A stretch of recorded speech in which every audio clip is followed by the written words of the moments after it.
Hi, extended day family and friends. It's Mrs. Hartigan. How is everybody? I hope everybody's staying healthy and well. I am going to be introducing you to a series of books called Animal Ark, and it's about a girl whose parents own a veterinary clinic called Animal Ark, and it's all about Mandy and her friend James and how they go around and help out and rescue animals. It's set in England in a small village, and I think you'll really enjoy it. I know my kids loved it. So let's get started.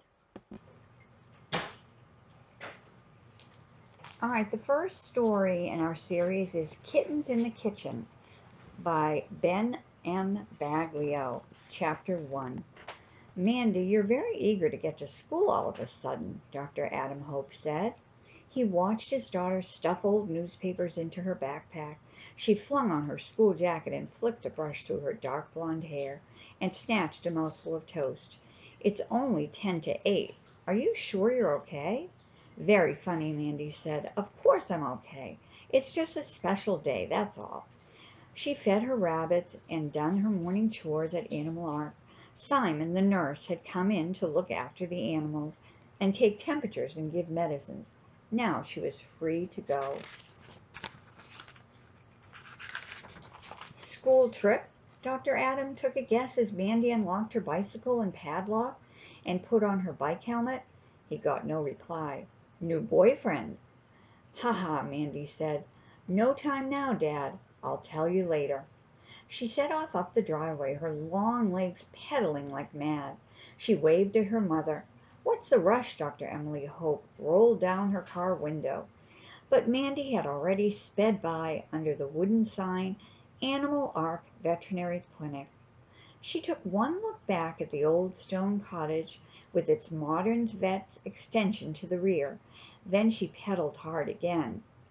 So it sounds like they have a veterinary building built behind the house. She's up to something, Mandy heard her mother say. She's got that determined look on her face. Mandy knew they wouldn't have a clue what she wanted with the old newspapers, but she ignored them and charged up the lane toward Welford Village.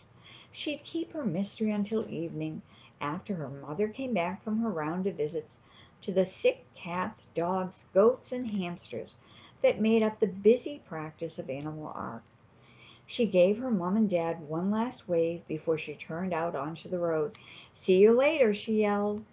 This is it. This is the big day. Mandy greeted her friend James Hunter.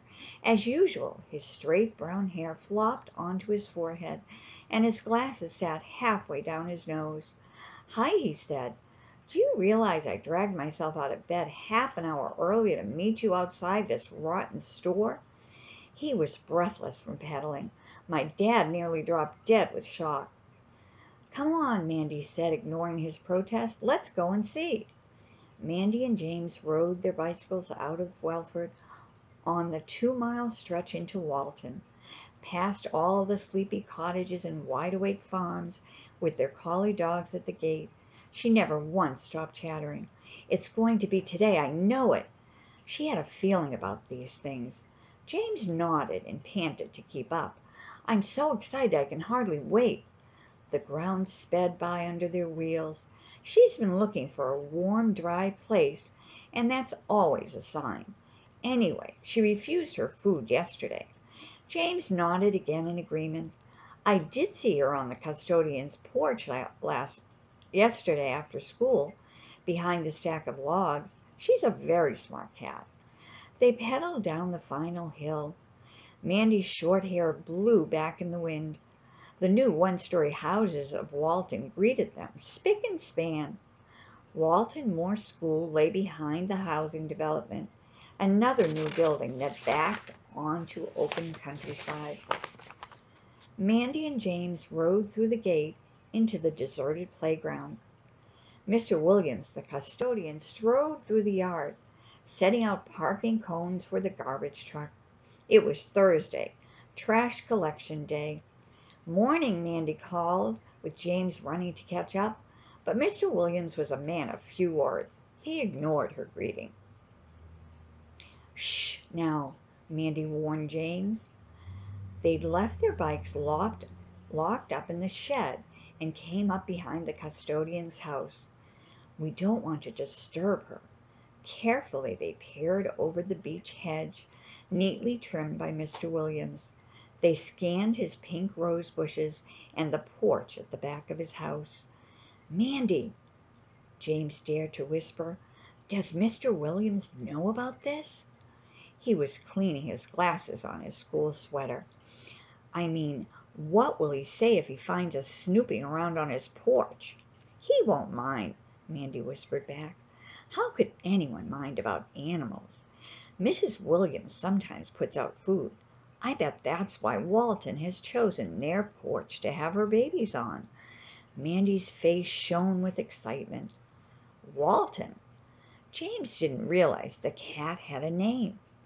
It was small, black and white, and rather ordinary. As far as he knew, it was a stray. But then Mandy had kept details about the cat pretty much to herself up until now.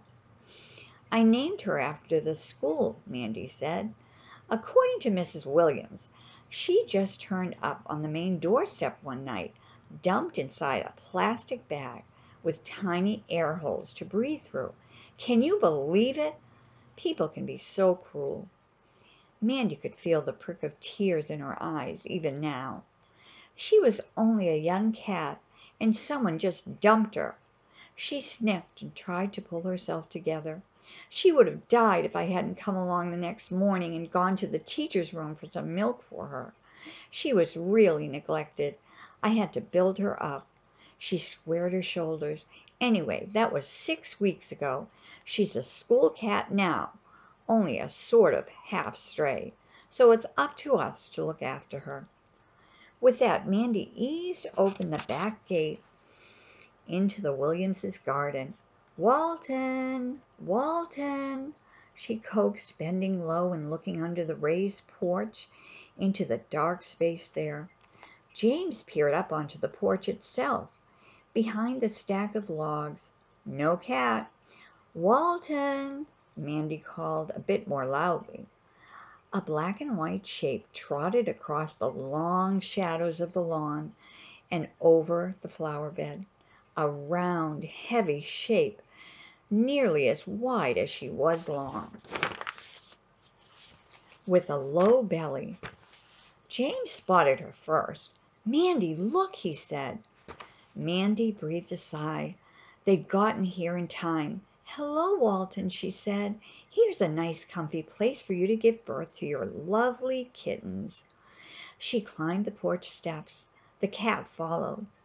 Mandy delved into her bag and pulled out the old newspapers. She showed them to Walton and let her sniff them.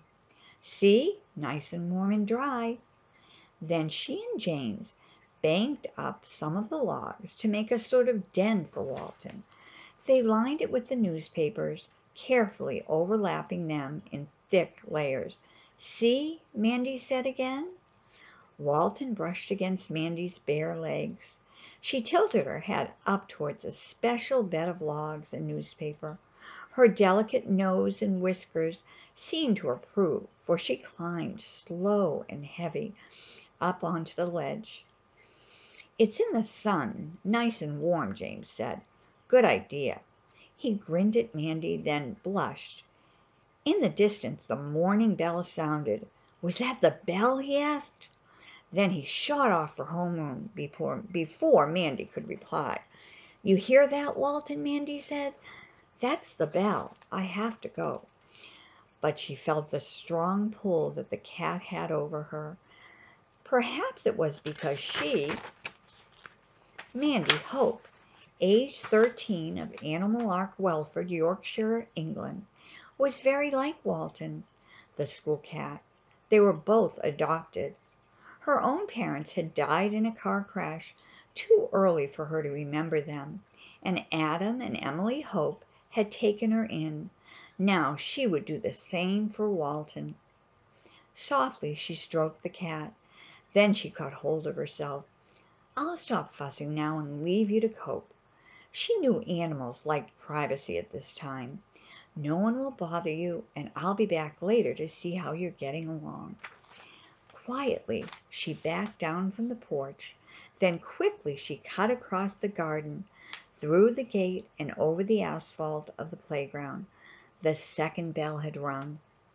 Mr. Williams, in his padded green vest, his old corduroy trousers, and his big lace boots, crossed paths with Mandy as she ran into the school through the main door.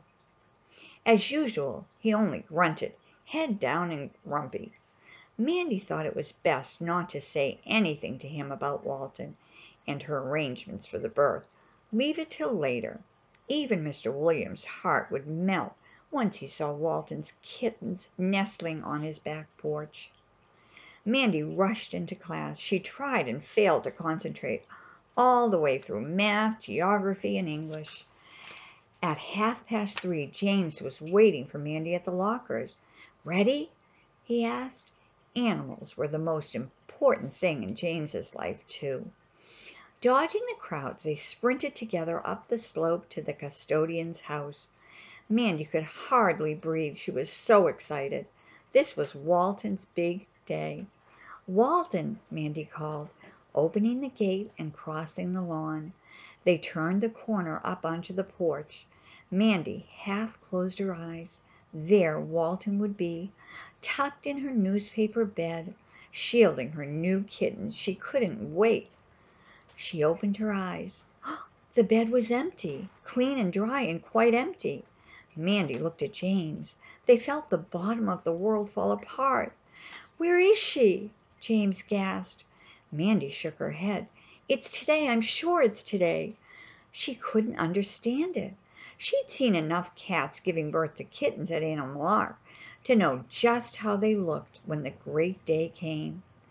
Mandy and James stood on the porch, confused and alarmed. All right, I'm going to stop there for now, and next time we get together, we're going to find out about the mystery of where Walton is having her kittens.